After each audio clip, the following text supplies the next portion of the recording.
What's going on, guys? Welcome back to Flagcap's first episode of the new semester. This is going to be for spring 2014, and I'm back here in North Carolina at Duke, starting my second semester of graduate school. Sorry for the hiatus. As I said before I left, the computer that I do all this stuff on was kept here at Duke, so I didn't have it with me over winter break, but just know it was a great, restful winter break. Got to hang out with all my buddies.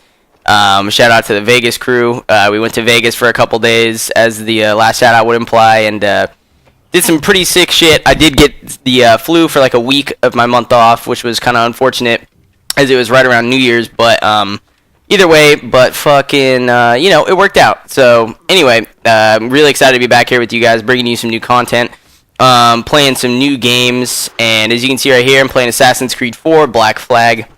Huge fan of the Assassin's Creed series. Always been a lot of fun to be able to do the freeform running. Just the combat's amazing. Everything about this game is really amazing, and hopefully this next little video here, not that little, I guess, it's like 20 minutes, is going to give you guys a kind of glimpse into how the game works and some of the core functionality of everything here. So, as you can see right away, Kingston, city on the map, which I'm going to pull up for you right here. It's huge. It's got all sorts of side quests, all sorts of missions, loot to find, like this chest right here, and it's one of like the 3 or 4, I want to say, don't fucking quote me on this, I want to say it's like one of 4 major cities in Assassin's Creed 4. Who'd have thunk that they'd have 4? Real clever there.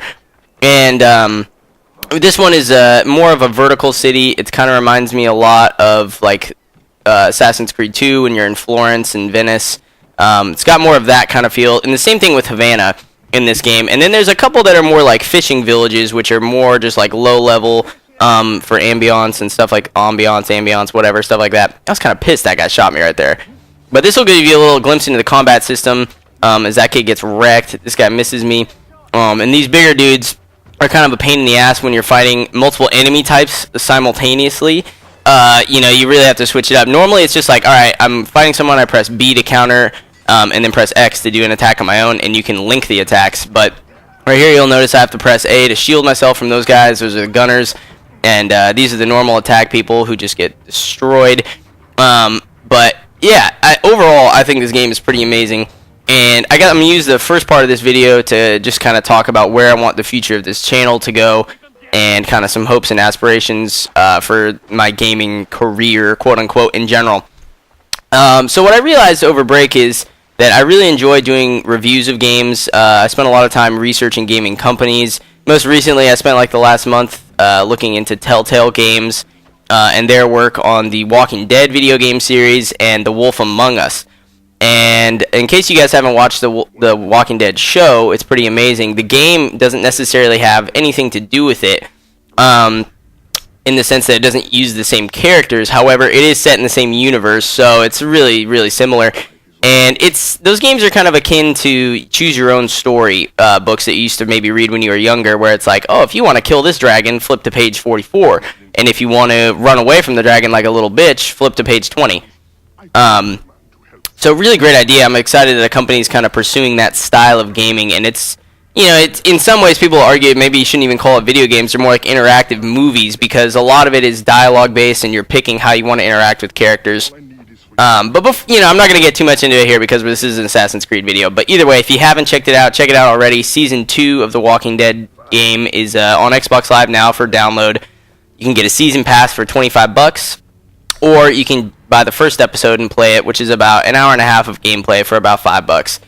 So go ahead and check it out. Quick side note, the season 1 of their Walking Dead won Game of the Year in 2012, beating out a whole bunch of AAA listings, so pretty amazing. That being said, that kind of ties me back into what I want the future of this channel to be about, where it's really just going to be playing games that might be a little more obscure. There's a free game with Gold series going on, and you get 2 free games on Gold a month, so there'll be me playing those, kind of reviewing them, seeing if it's worth the download. And a lot of times I would say, yeah, it's worth the download. Why would you not download a free game? This month so far we have Sleeping Dogs, which is kind of like a, I guess, triad Asian version of Grand Theft Auto. So that's going to be pretty cool. I'm looking forward to playing that. And apparently a Lara Croft game is the second game that's going to be coming out for free this month. So look forward to those. I'm going to have some reviews on those coming up and all that kind of thing. Additionally, you know, a lot of people are going to next gen, or if they're not going to next gen consoles, they're going to PC, which I do have a good PC, but it's not really an avenue for gaming that I'm looking into too seriously as of yet. There's not many great games coming out for this console that I want until March, when we have Thief, Destiny, and Titanfall all scheduled to drop. So that's going to be a pretty big month, and looking forward to that. Also ends up being the same month as my spring break, which is going to be pretty amazing. So hopefully I'll be grinding some hours on those. But yeah, without further ado, let's go ahead and jump into the gameplay here. So this is really emblematic of one of the major types of missions in Assassin's Creed, where you're just kind of tailing around. You can see I'm eavesdropping on the guards, listening to the conversation, and it allows you to be kind of stealthy and also really action-based if you choose. So I'm here, I'm trying to get some information from these guys, which will help me in a quest which you saw me start a couple minutes ago, where I'm trying to find a Templar. And in this Assassin's Creed, it's pretty interesting compared to the others, because you're not necessarily falling on the side of I'm working for the Assassins or I'm working for the Templars. Your name is Edward Kenway, and you are from Wales, I believe. And you get kind of wrapped up in this whole pirate life to make money, at which point a fortuitous or unfortuitous turn of events introduces you to this whole other world of Assassins against Templars, and you kind of get to pick your side and how you want to traverse that battleground based on the side quests you choose. And there is a main, you know, thread of a story that kind of puts you on one side over the others, the Assassins, namely because it is Assassin's Creed. But either way, I think it's a really cool turn of events for the story, and a much needed way of revitalizing the gameplay, as the last couple Assassin's Creeds were getting pretty stale. This one really, I think, turns it around, especially with the whole naval combat. I will say that I go through phases in this game where I just spend days playing, or like sessions playing, where I'm in the city, just doing all these like land-based missions, and then there are other times when I'll go out and just spend 2 hours or so on the ship, just landing at all of the available docking stations, getting all the collectibles, plundering ships, etc., etc. So there's a lot of work to be done in this game for completion, and I believe I'm about 51% of the way done with it right now. And what you're going to be seeing for this, previously what you've seen in this video and what you're going to see for the rest of it is not the main story missions. They're just side missions, because I don't want to give away any spoilers, but I do want you to kind of see how the combat system works, how you interact with the map around you, and just show you some of the great, side features of the game. So, gotta chase this motherfucker down. He's apparently a Kenyan and has been training forever, and now they're gonna split up again, pulling this fucking Scooby-Doo on me. And when I go to kill him, because I thought that's what I was supposed to do, look at that. I get desynchronized. Apparently you weren't supposed to kill him, just tackle him and interrogate him. So, B2, I tackled him. Just pretend I fucking tackled him. Listen to this bitch. Assassin, don't hurt me. All I want to know is where this slave is. Do you know of anyone being held? Especially... Please, let me live. My wife and children. Come on, then. What a bitch. Look near the window. See? Was that so hard? Yeah, yo. Badass. And so then it'll give you your memory sync, how well you did the mission, and on main missions there's an option which I'm really enjoying, where you can rate the mission on a scale of 1 to 5. It can say I really didn't like it or I did like it.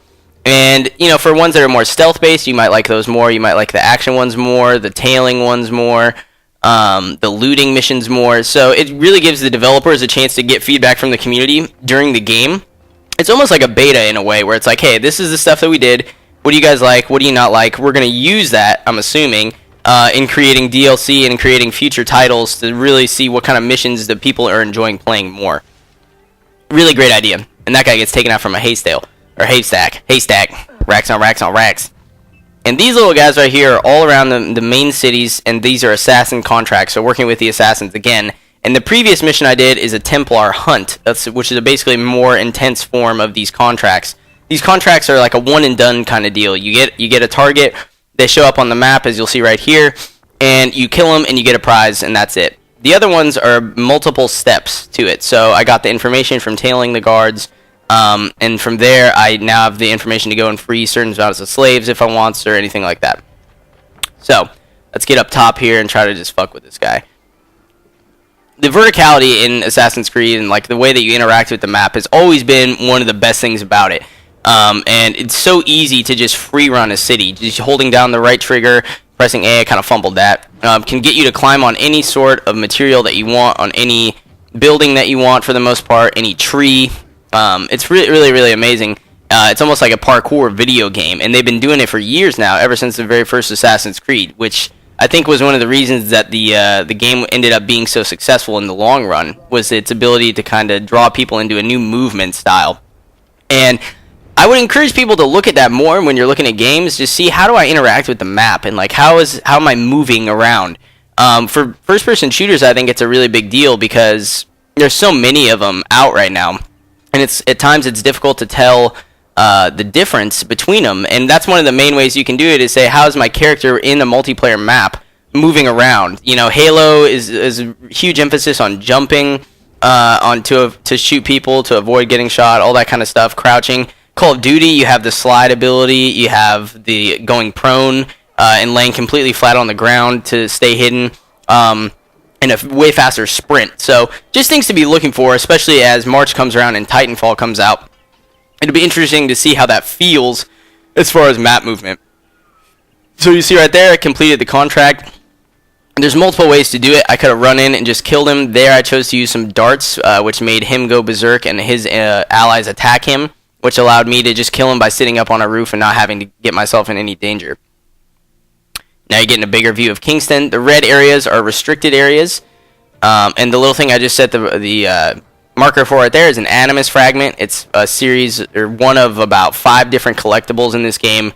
The Animus fragments, when you collect enough of them, and normally there are way more on the map, I've just gotten so many because I'm fucking dope, they give you cheats, so you can go back and replay missions with infinite health or things like that in case you didn't, complete it to your best liking prior to this. So, really amazing stuff. Additionally, I want you guys in the comments, leave a like and subscribe if you haven't already. I'm going to be bringing back more videos this semester, so I'm really looking forward to it. And let me know what games you think you want me to play. I think what I might do is put like a library of my games up in one of the links below, do kind of a dump link so you can see what I'm working with, and out of those, what you want me to play. I still have not beaten Dead Space, didn't play it at all over break.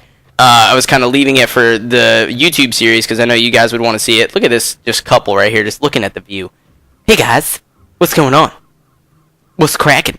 Trying to get it on? Not with me here. Yes. Ooh. But yeah, so I haven't completed Dead Space. That's another one I can look into. I'm hoping to play a little more Crysis 3, actually. It's a game that I haven't played in a long time. Oh, parkour! So that'll be pretty sick. Got some more Ghosts, and maybe I'll do a series with Telltale's games, show you guys what their games are like that I talked about before. But my concern with that is they are more of like a movie, and I'm not going to really be able to talk over it because so much of the game is dialogue and the decisions that you make and what you say to the characters in the game. So it seemed like it might not be the best choice for a YouTube series, but if you guys really want to see it, then I'll bring it back for you because I'm all about the fans.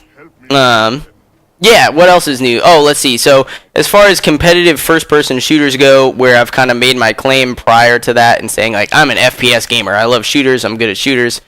I'm kind of weaning off of that slowly as I realize that if I'm not competing in tournaments anymore, there's not really a point in me spending all this time practicing them, getting good at them. Obviously, I still love shooters. I'm still going to be playing them. But for the most part, I think I'm just going to start to branch out more.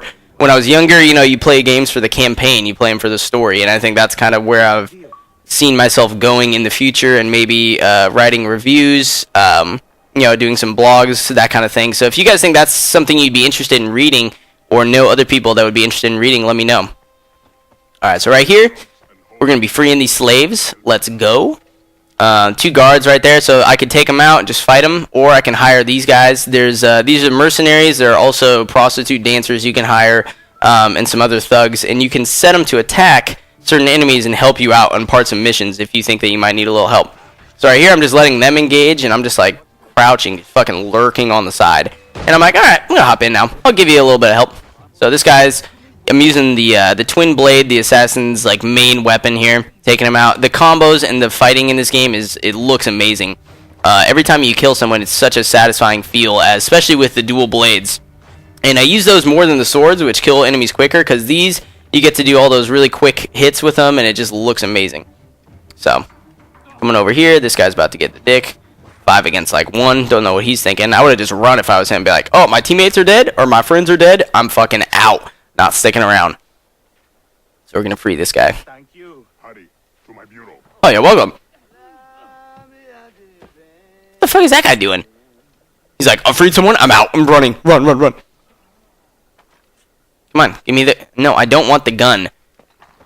Fucking cunt. No. No. Alright, where are the other slaves? There we go. Good. And one thing that's, I would say, is really nice about this game, and all the Assassin's Creeds previously, it's like, it's a huge world to explore, but everything that you need to know is on the map.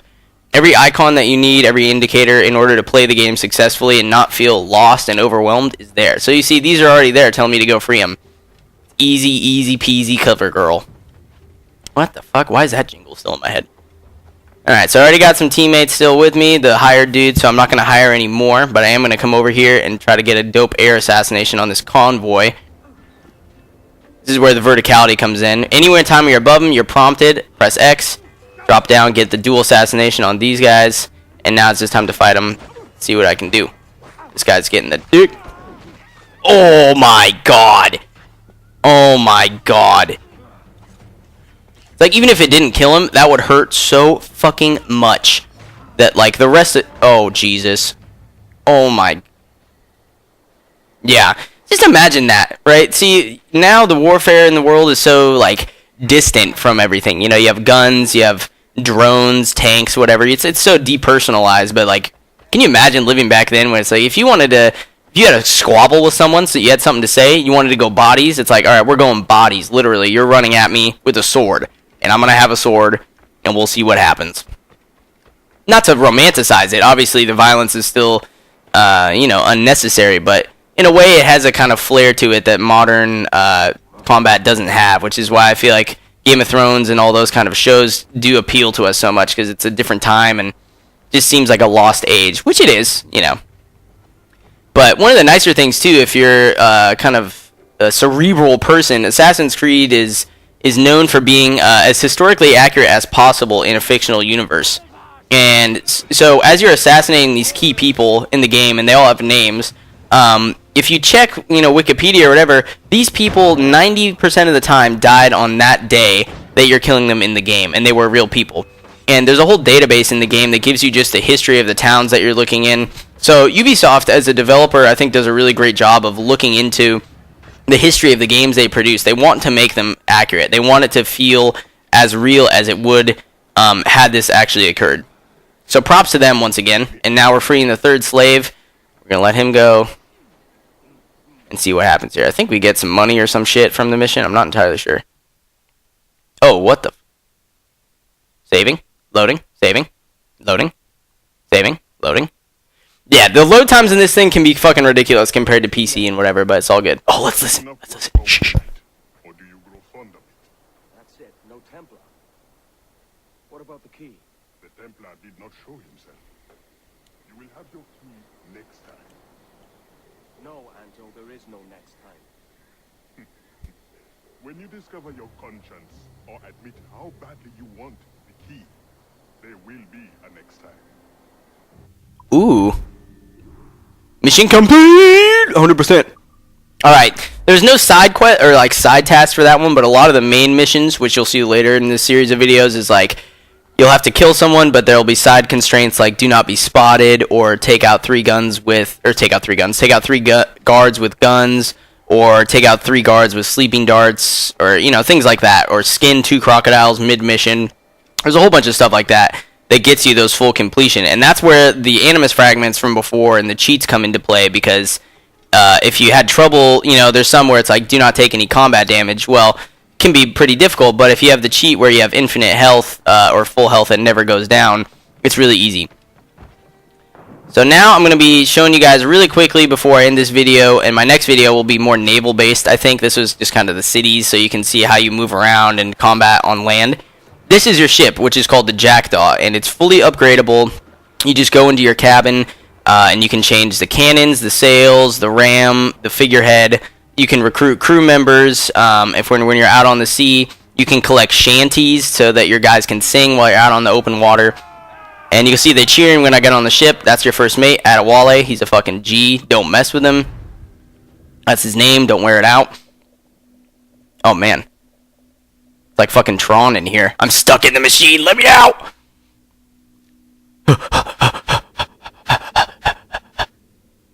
On the real, though, this character would be in such good shape. If this was a real guy, like, no one could do anything against him.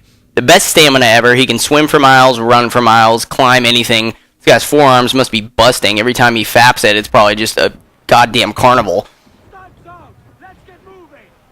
Alright, so this is a little taste of the open sea, just to give you guys a quick preview for the next time's episode. Floating around, you'll see loot, and there's wood, metal, cloth, rum, and sugar. Rum and sugar, when collected, either like that, floating crates, or you can plunder ships for them, meaning kill the ship and board it. And you can see right here just a scope of the map. All the gold ones are fully completed, so I've done pretty well in the northern part of the map, and I'm moving south now where the harder difficulty bosses and missions are, but you can just see it's huge. Over here, I got a couple things left to do there. I'm missing one side quest, so you'll see it's white and black still instead of gold. And this area over here with the red, those are forts to be conquered. And these are sinkholes that you can explore. So I'm going to set a marker for that and go head over there where I'll probably film the next segment of this. And you can see here, these are other ships that you can use. It gives you the resources when you zoom in on them. So over there, I noticed they have wood and metal, two of the things I need to upgrade the ship. I'm going to head over, try to take them out, and probably get fucking wrecked because there's like 4 of them. And you can hear the singing over here. Pretty amazing. Alright. Now the question is, do I attack them or not? And probably, yeah, I'm going to shoot some mortars at them, see how much that does. Oh, blue whale, look at that. Fucking sick. So, you'll notice when I hit one, all 3 of those are alerted to me now, and they're going to start firing at me. My health is on the left, so I'm going to go ahead and fire some rounds at them. And I'm probably going to lose here, but I guess I'll just leave you guys with this battle and just kind of fade out so you can see, get a little glimpse of how difficult it is. The game, this is a newer component to it, all the naval things, and they really did a good job of making it an equally viable option, a way to spend your time when you're gaming on Assassin's Creed 4. So, mortars, long shots, you can drop barrels behind you, all kinds of stuff. But anyway, this has been your boy Flagcap. I'm glad you guys have tuned into this on the start of the Assassin's Creed series. Glad to be back with you guys doing some YouTube videos. It's going to be a good semester, hopefully, and yeah, look forward to hearing from you guys in the future. Don't forget to leave a like and subscribe below. And this has been Flagcap. I'll catch you later. Peace.